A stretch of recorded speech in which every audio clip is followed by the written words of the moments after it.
a 112 of 2023.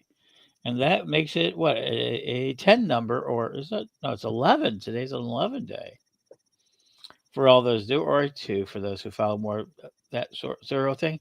And numerology really is about to get it. And tomorrow night for Friday the 13th, Reverend Mary Hawk and Reverend Don are going to talk Friday the 13th, numerology, and all of the good things around triskaidekaphobia, fear of Friday the 13th, and why people like big numbers, little numbers, numerology.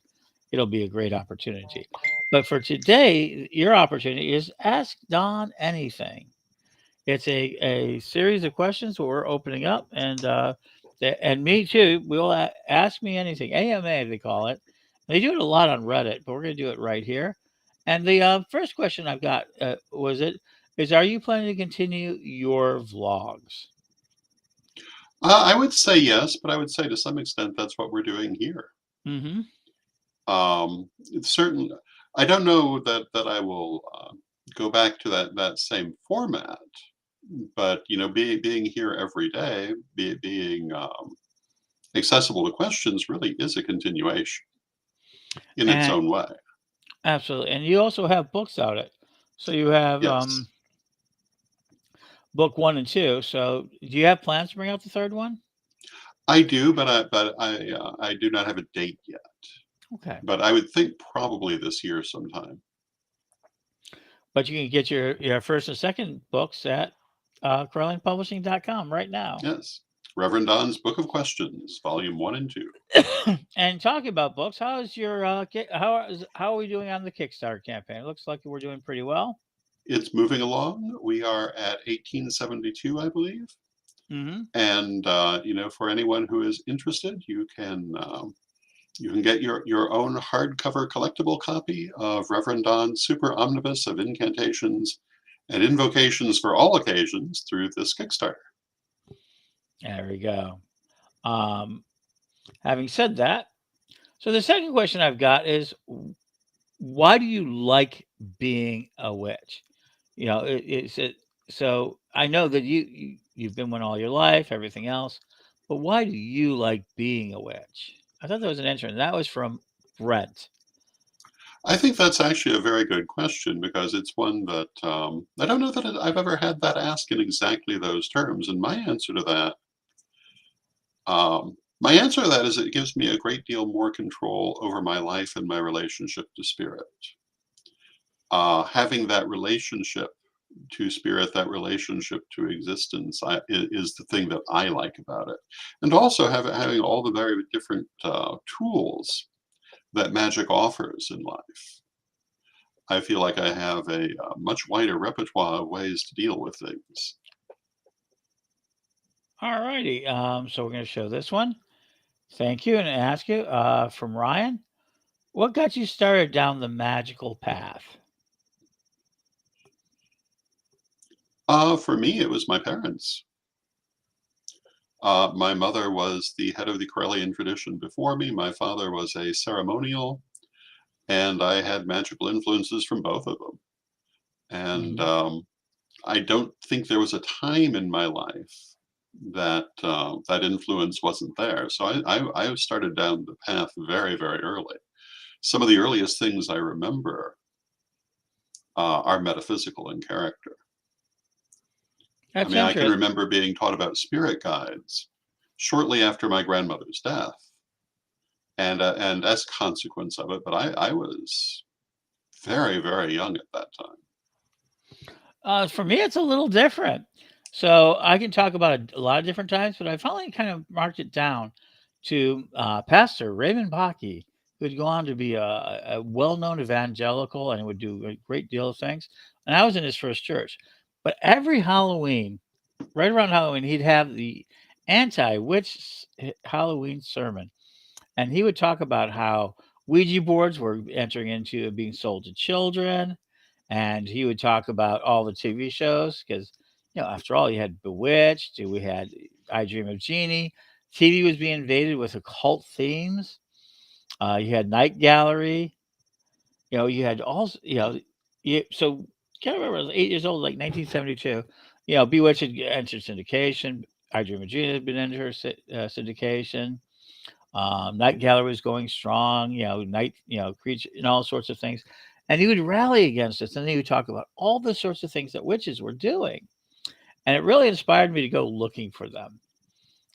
People don't know. Originally, I was God's spy. I was going to be the spy that went to found him out, and I would have an encounter with later, a little bit later in life, with witches, and found out they were very different from what I was. That it would begin my lifelong fascination, and my eventually my conversion and moving into it. But it was that speeches every year that really got me like intrigued about witches. Mhm. Evangelical ministers are best advertising. Oh yeah. I mean, I remember when we with Witch School, we were pretty early on. We had a pastor, First Baptist Church of Kentucky, and the pastor kind of rolled up on us. Called us and said we need to take all these kids off. And I said, you can't be doing this. You're porn. You're everything else. You're not allowed to do under 18. I was very calm and collected. We told them that we were well within the millennium ask, and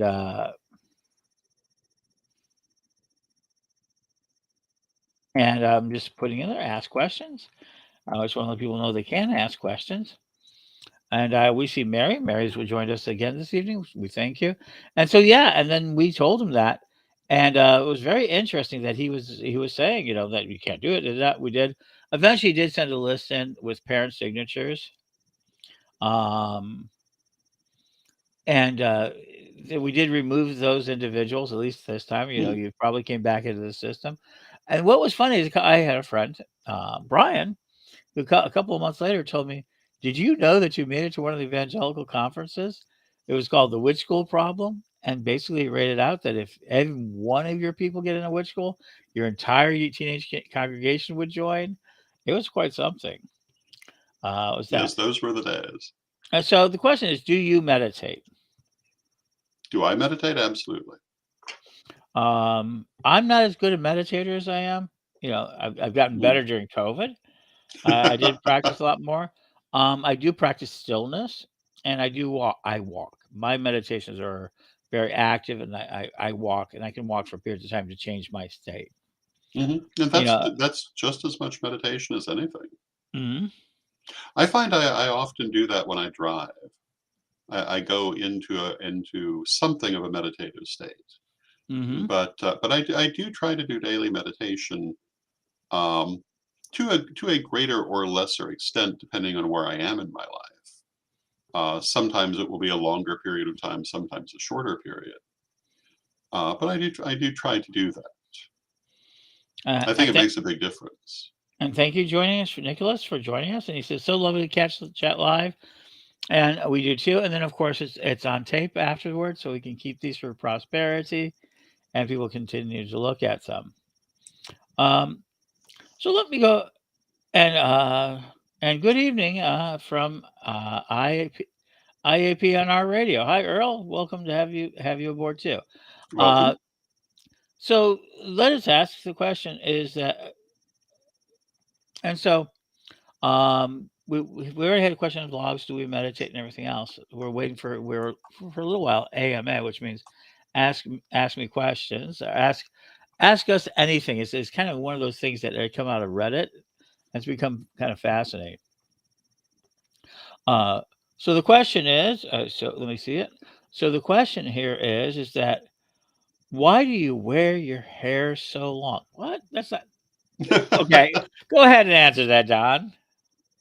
um, it's a spiritual thing. Is it Some of it really? has to do with my ancestors. I happened to grow up in an era when it was possible to wear your hair longer, and Hmm. I was encouraged to that by my mother, who did not wear her own hair particularly long. That's beside the point.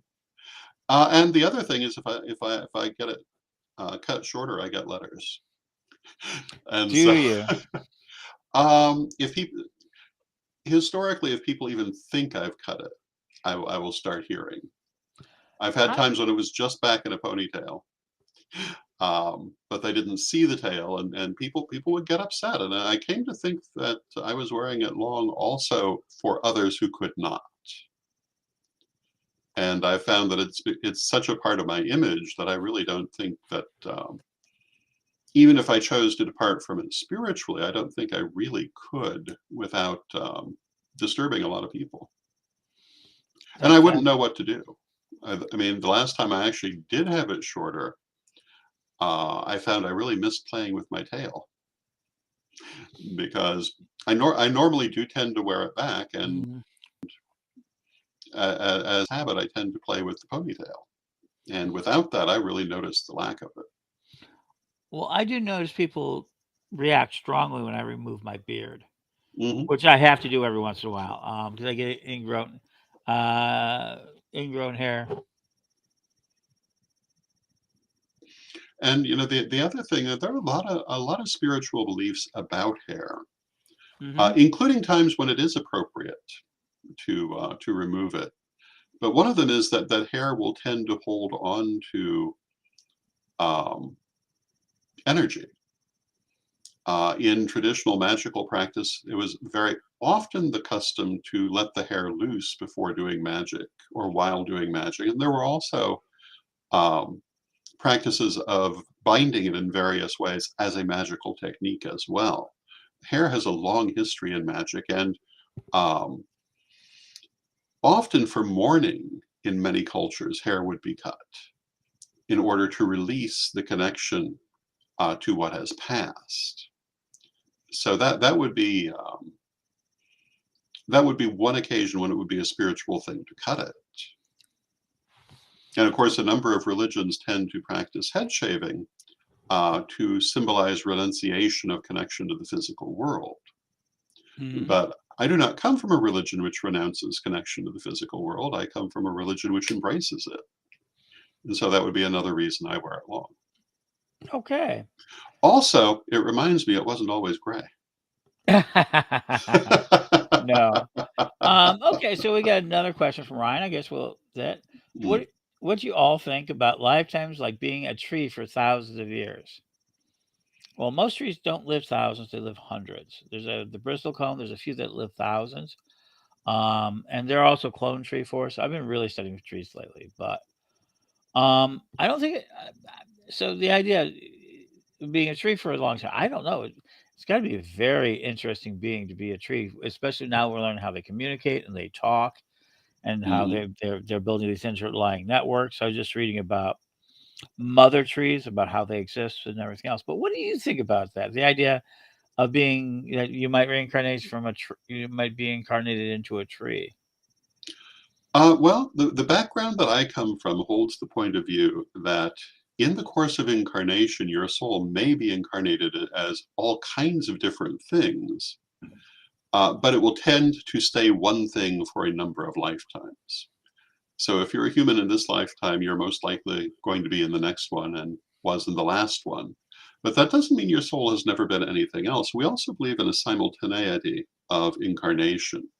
So you could be a tree right now, another aspect of your soul, because the soul isn't just a bigger version of your conscious mind. It's far more complicated than that.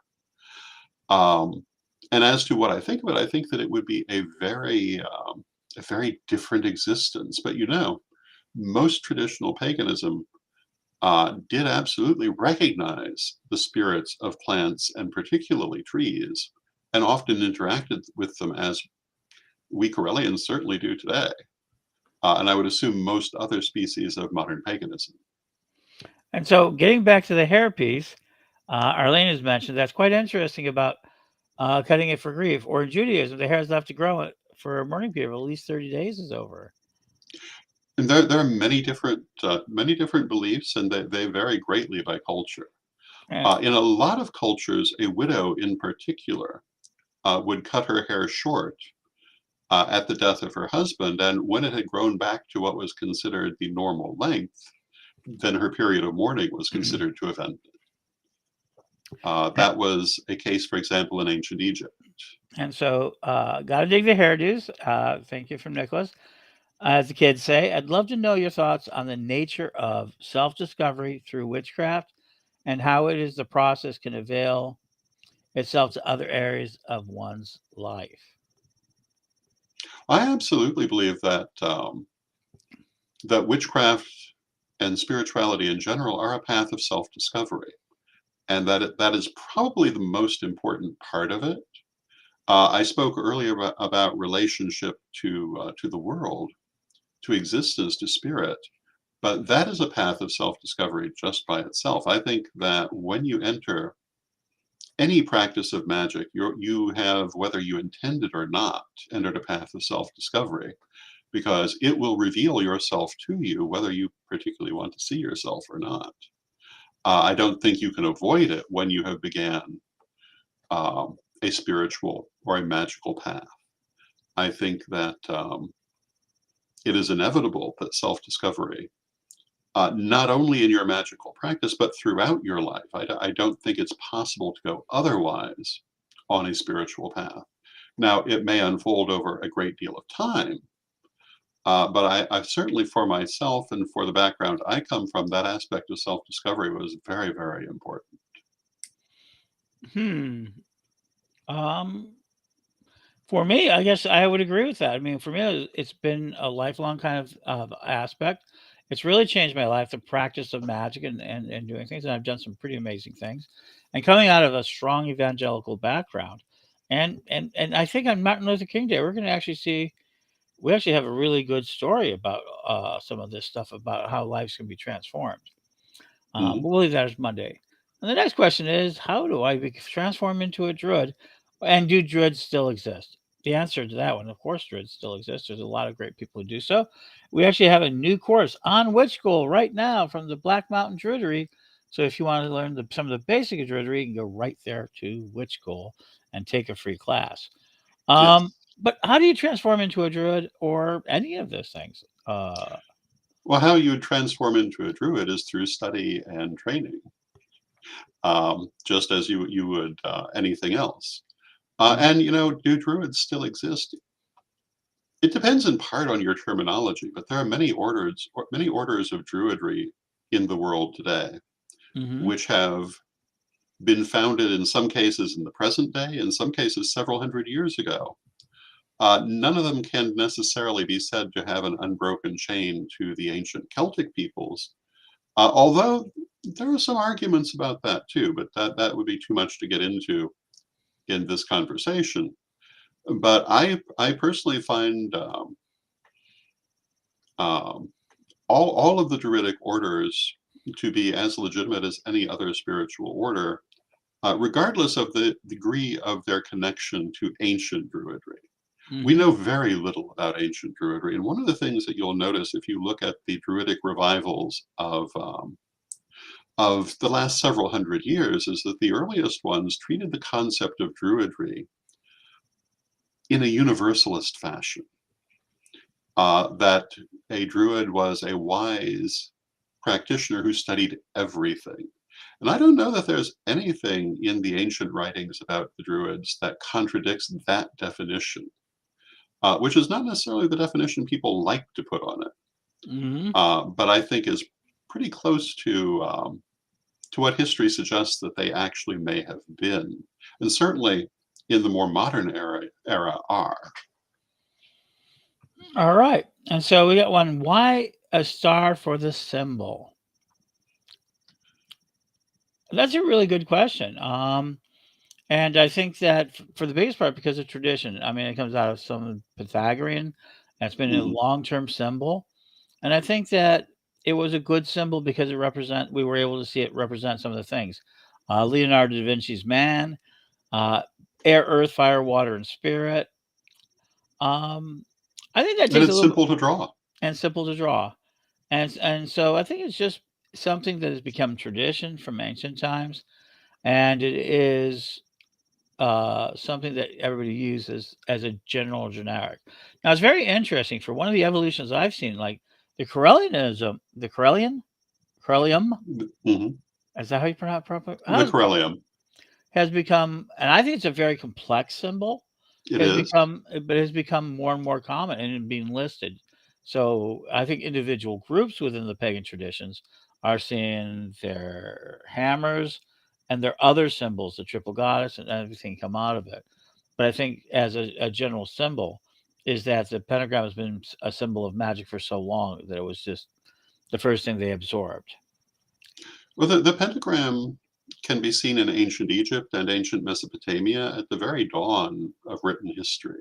Hmm. In Egypt, it was the hieroglyphic symbol for magic, and placed in a circle, the hieroglyphic symbol for the spirit world, which is still basically the meaning many of us attach to it. Hmm. You mentioned the Pythagoreans; they used it as a sign of recognition. I think they were the first to use it in that way, and they used the unicursal pentagram. Um, and it's been there. It's been there for millennia. And so I do think tradition is essentially the answer. Okay, so we're gonna let me this show you this one, and then we're gonna go back to the next one. So he has a question. Thank you. And the question is, curious on the growing trend. Okay, I can't see it all. Let me go ahead and see if I can. All right, no, I'm trying to get back to it. Oh no. But I can see it if you'd like me to read it. Okay, sure. I'd be curious to hear your thoughts on the growing public acceptance of witchcraft and the place of craft names in the future.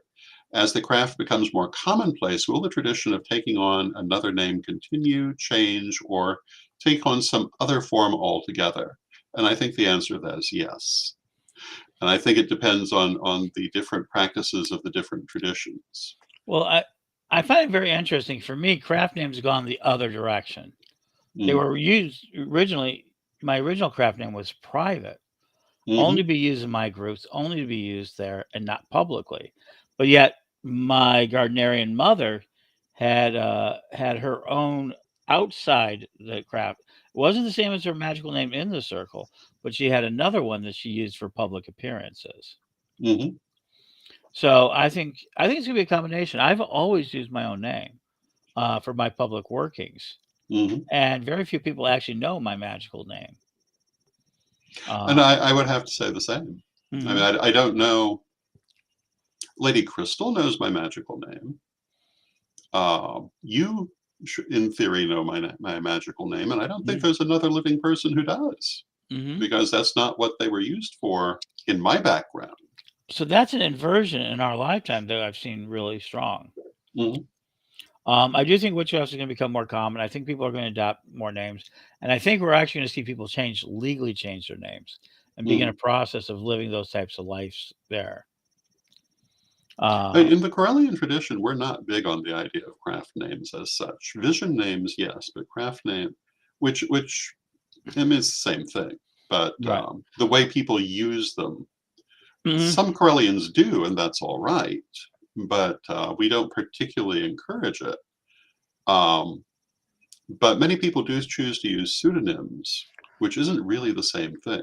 I am starting to see something where I'm seeing the Cabots do it, and I think the Corellians are doing it, and a few others have done it, where they're adapting a familial name as part of Mhm. theirs. Maybe you want to talk about that a little bit. Um, I believe for the Cabots, all of the initiated members use the name Cabot as part of their surname, at least publicly. Hmm. In the Corellian tradition, there are a number of people who do use the name High Corel or some variation on it as part of their name, usually because they have a connection to the family.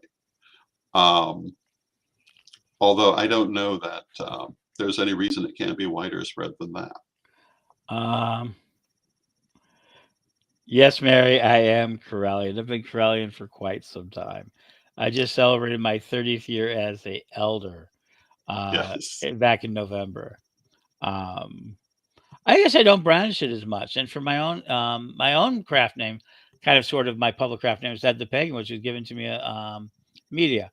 So I saw one question that says, "What do you think about Atlantis?" And I just saw a newspaper article that they've now done another ground dig in northern near the coastal Africa, and that they're saying they're already screaming this might be Atlantis. I think people scream Atlantis a lot. they do. Do you have any ideas about that? I have two. I do believe that when Plato wrote about Atlantis, he was referencing something historical. Mhm. I tend to agree with the theory that the date given was either intentionally exaggerated or um, was not correctly notated. Mhm. But everything else is actually quite reasonable in the description when you think Mhm. about it. A civilization on the Atlantic that had a broad reach that was centered in the islands of the Atlantic. I personally think that it references the late period of what we'll loosely call the monument builder civilization Mhm. in Northern Europe, which um, was still thriving in the British Isles not that long before uh, Plato's time. And I think that may have been what inspired the story of Atlantis, because part of that story was that there were surviving documents and so forth, and we know that those people from the British Isles had trading links to the Mediterranean. And we also know that a good chunk of the British Isles is now underwater, that was not necessarily then. Mhm. So I think it kind of fits the description better than a lot of things that people try to force into the description.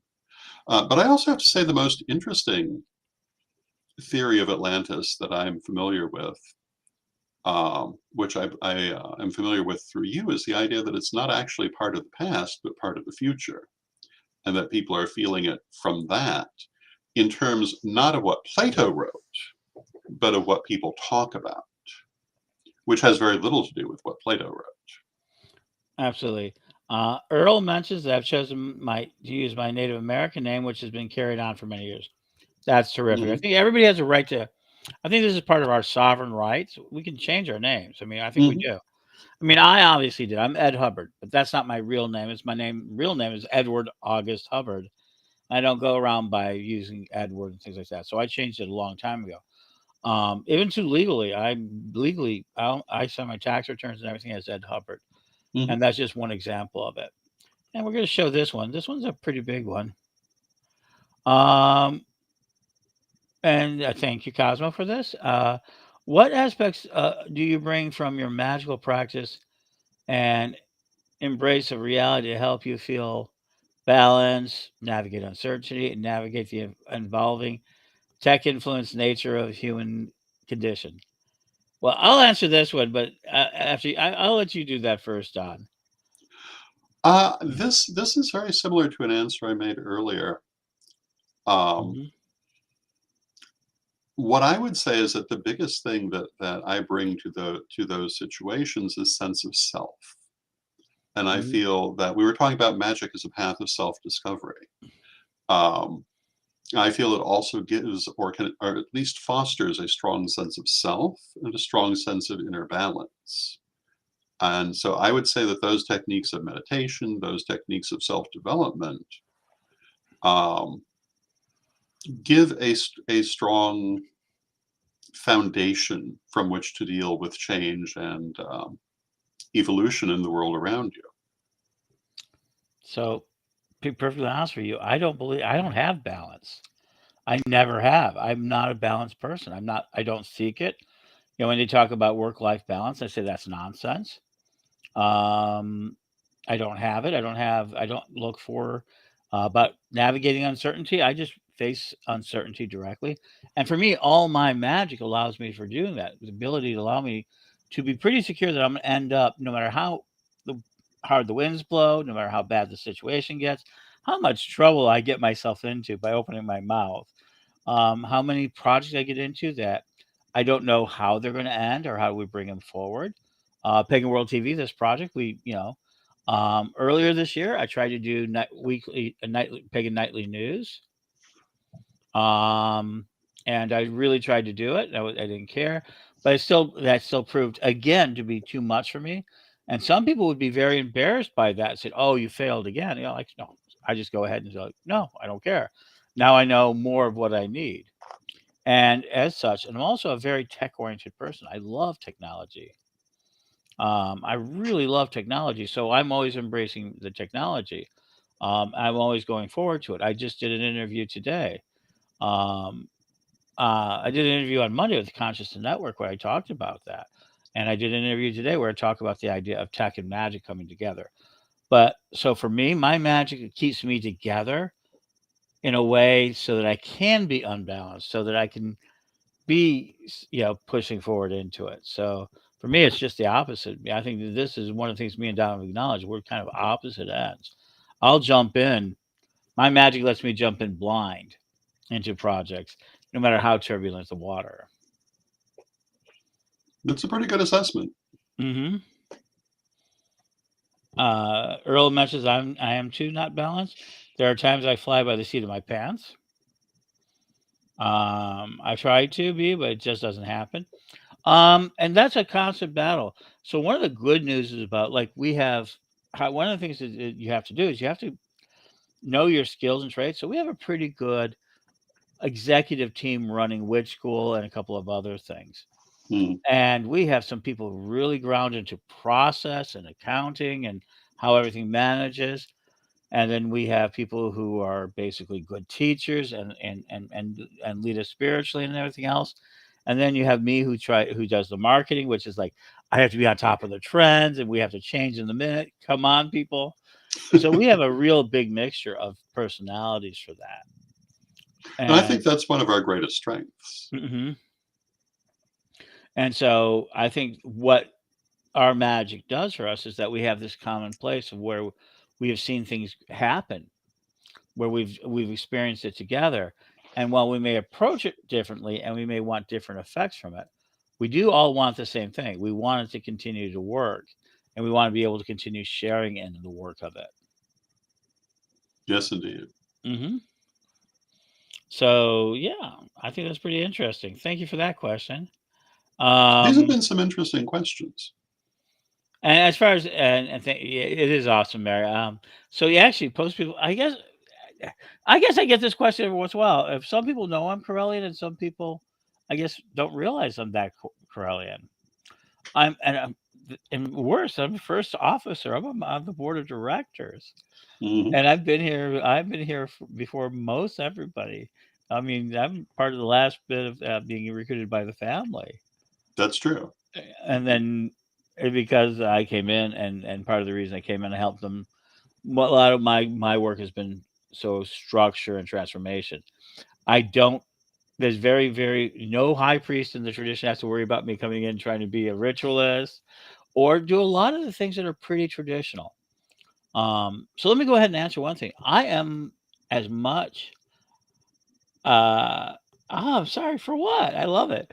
That I have been more of the administrator of the church. I'm a worker Mm, on how to promote it, things of that nature. And in exchange, I have to know it. I could do any of the rituals I have to, but I haven't been forced to do a lot of rituals. I've been allowed to find other people.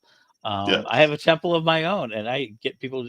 I have acting high priests and priestesses who do a lot of the ritual for me because my strength doesn't lie there. And Hmm. if it depended on that, um, it wouldn't. It I wouldn't be here. I just simply wouldn't. I can't do that. And I think, um, Thank you for being here, Earl. yeah. Have a lovely night. And I think that's a big important part is that too many people think that we all have to be these cutter type of ideas. And no. That I think is very important. As a tradition, we do not hold that point of view Hmm. that everyone must have exactly the same thing. We believe that strength comes through having the diversity of skills, Hmm. and as a result, we have many different expressions of spirituality among our people, some of which are highly individual, and I think that's wonderful. And so the last question of the evening, and I think it's a challenge one. It's very interesting. Thank you. Thank you, Mary. And it's an interesting one. Are you really in 50 countries? Oh yes. So they're asking, so the question is, are you really in 50 countries? I think this is a challenge question. And thank you. I think we need to be challenged. Can you explain? Can you talk to that? and we why we, they we would be. really have a global presence. Mhm. And we have clergy in 50 countries. We have people in more than that. Lady Lori just came back from meeting with our temples in Greece. Mhm. We have people throughout Spain. We have people throughout South America and Central America. We have people. We have major temples in the Philippines. We have temples in Africa. We Oh, we have just have a new interfaith library that was a tradition-wide product in South yes, Africa, yeah. Cape Lady Town. Rain just opened the Interfaith Library. Mhm. Um, so yeah, we really are. The reason we are is one, we embraced the technology um, that allowed us to work with people who were isolated um, from other means. Because one of the reasons we were able to be in so many countries is that people were able to connect to the internet and learn with us who had nothing in their local community comparable. Um, and the other, of course, is that we were open and willing to advance in that way. And I think the fact that we don't believe in cookie cutter spirituality is also part of it. For example, if you were to go to our people in the Philippines, you would find that how they practice Correllianism is strongly influenced by their heritage, and it can be very different than what you might find in some other parts of the world. And the same with some of our people in South America, some of our people in North America. Um, it is it's not a cookie cutter situation, and yeah, we absolutely are around the world. For Uh, the Parliament of World's Religions, we're expecting the Archpriestess Rain to come in from Africa, and Sir Apu Adman Agama to come in from the Philippines, along with Lake Agama. mhm. Um, and yeah, Yeah, I just said yes. we So thank you for the questions, and I yes, really enjoyed it. And so we'll do this again tomorrow night. absolutely. And tomorrow we're gonna be back with Friday the 13th and everything else. And as always, we're gonna end with a prayer from Reverend Don. The Divine Mother Goddess, Divine Father God, beloved ancestors, we ask you to help us to express our light in the world in all its individual glory.